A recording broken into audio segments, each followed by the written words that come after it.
Salut, je m'appelle Hailey et depuis que je suis petite, je rêve de devenir une chanteuse célèbre, comme mes héroïnes Beyoncé, Mariah Carey et Taylor Swift. J'étais la petite fille qui participait à tous les concours de chant. Et vous savez quoi? J'ai gagné beaucoup de certificats, de trophées et de récompenses locales, y compris un mois gratuit de pizza. Miam! En grandissant, il fallait que j'atteigne un public plus large. Donc j'ai commencé à poster des reprises sur YouTube. Enfin, ça avait fonctionné pour Justin Bieber, donc pourquoi pas pour moi?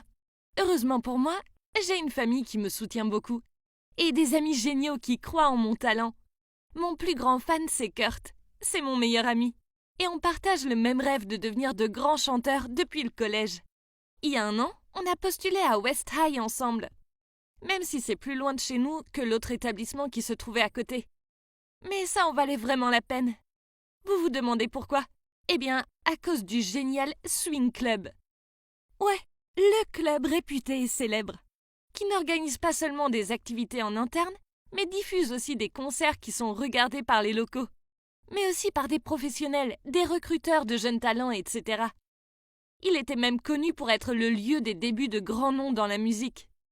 Et vous vous en doutez, le prochain grand nom sera Hailey Miller. Prenez note. J'adore le Swing Club, mais ce n'était pas aussi facile que ça en avait l'air. Vous voyez, en plus du concours d'entrée, il y avait aussi des évaluations mensuelles. Il y avait beaucoup de compétitions, mais ça m'obligeait à rester dans la course. Il était hors de question de me faire virer comme cette fille, qui avait manqué quelques répétitions. Flippant. Donc oui, une nouvelle année passa. Et ce fut l'heure d'un nouveau concours d'entrée. J'étais impatiente, car cette fois, je serais en dernière année.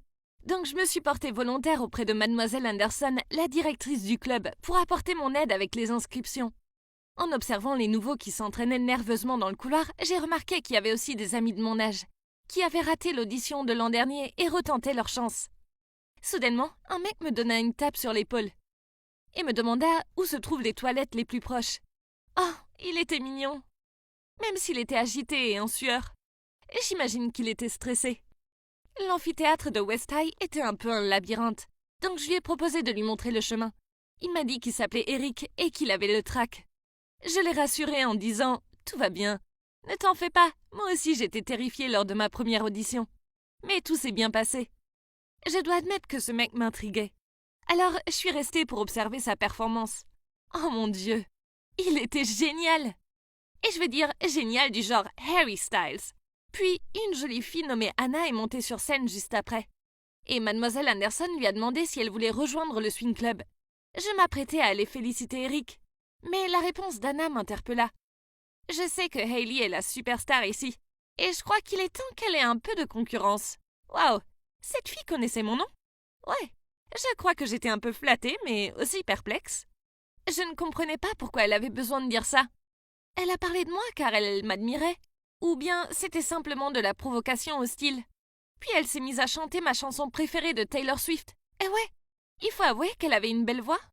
Sans surprise, Anna et Eric ont tous les deux rejoint le Swing Club. Cependant, je n'aurais jamais imaginé que leur venue au Swing Club me causerait des ennuis. En fait, le premier problème a eu lieu dès leur premier jour en tant que membre officiel du Swing Club. Vous savez, lors de la première réunion, on doit expliquer les règles aux nouveaux, etc. Et c'était mon rôle. Au Swing Club, il y a une règle qui implique que pour les 3 premiers mois, les nouveaux doivent uniquement suivre les règles. Puis, après avoir fait leurs preuves lors des évaluations mensuelles, ils pourraient avoir des tâches plus importantes. Tout le monde était d'accord, sauf Anna. Elle m'a lancé un regard noir en disant « C'est vraiment injuste.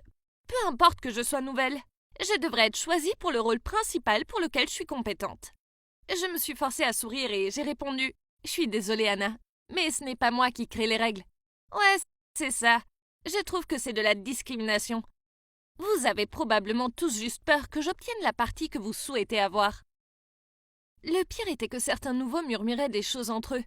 Ils ont commencé à se rebeller en disant qu'Anna avait raison. J'ai essayé de garder mon calme. Anna, je fais partie du club aussi. Je ne crée pas les règles, mais je dois les suivre moi aussi. J'espère que tu comprends que c'est une tradition du club. On veut juste que vous ayez le temps de vous adapter et... Anna a commencé à m'interrompre, mais Eric lui a coupé la parole.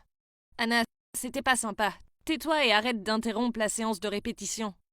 Anna s'assit et ne dit rien d'autre ensuite. Mais elle semblait bouder. Donc, ok, cette fille n'était pas là pour être mon amie, hein. Plus tard dans la journée, après les répétitions, je marchais jusqu'au parking. Quand Eric est venu vers moi pour me dire « Désolée pour tout à l'heure, Anna en fait, je la connais depuis un moment. Donc je sais qu'elle peut être embêtante. » Je lui ai souri en retour. « C'est pas grave. Et toi alors? Ça va mieux ton trac? En tout cas pour ma part, je t'ai trouvé génial. » « Merci, dit-il avec un sourire gêné. J'y travaille, mais l'excitation d'être sur scène vaut la peine de faire face au stress. Après ça, je suis devenue plus proche d'Eric. On sortait souvent après les cours, et je l'aidais avec ses vocalises, etc. Il voulait vraiment apprendre, et me demandait mon avis à chaque fois qu'il devait choisir des chansons pour les évaluations. J'étais vraiment contente de pouvoir l'aider, et de communiquer avec quelqu'un qui partage la même passion que moi. C'était aussi comme ça entre Kurt et moi.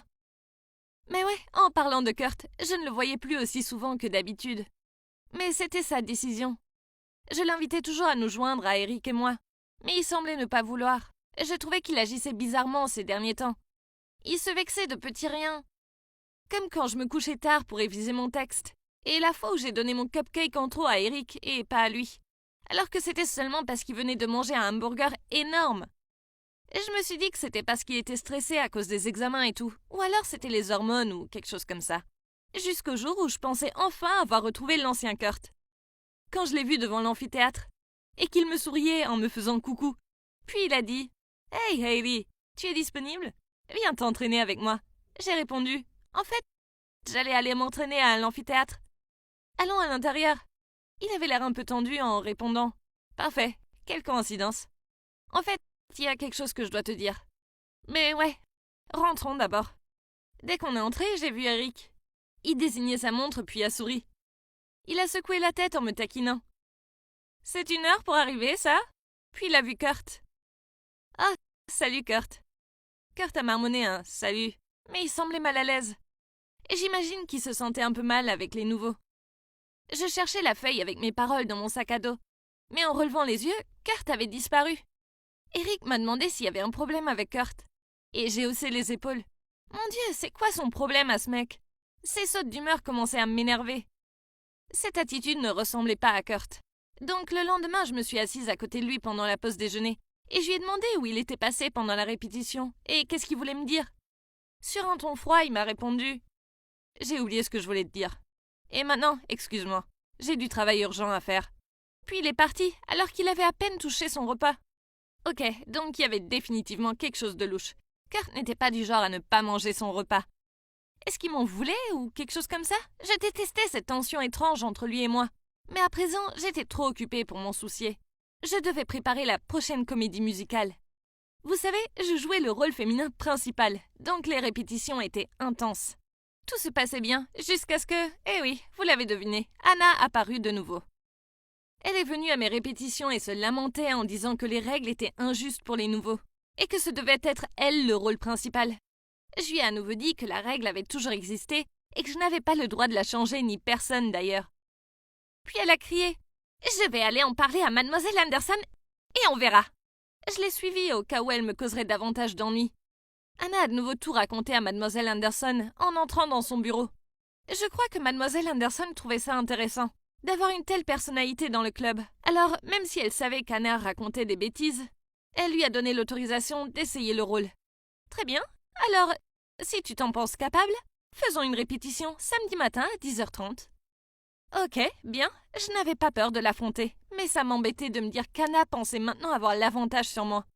On dirait que tout ce qu'elle avait à faire était de claquer des doigts pour que tout le monde lui obéisse. Eh bien, pas moi. Elle jouait les divas. Mais je ne voulais pas rentrer dans son jeu. Le jour de la répétition est arrivé et je suis venue sans inquiétude. Mais en entrant dans la pièce, j'entendais tout le monde chuchoter. Et pour une quelconque raison, Mademoiselle Anderson paraissait en colère et a dit « Mademoiselle Miller, vous pouvez faire demi-tour et rentrer chez vous tout de suite. Anna prendra le rôle. » Puis elle a pris son sac et est partie avant que j'eue le temps de lui demander ce qui se passait. Pire encore, je voyais Anna qui me souriait. C'était vraiment nul, et ça n'avait pas de sens.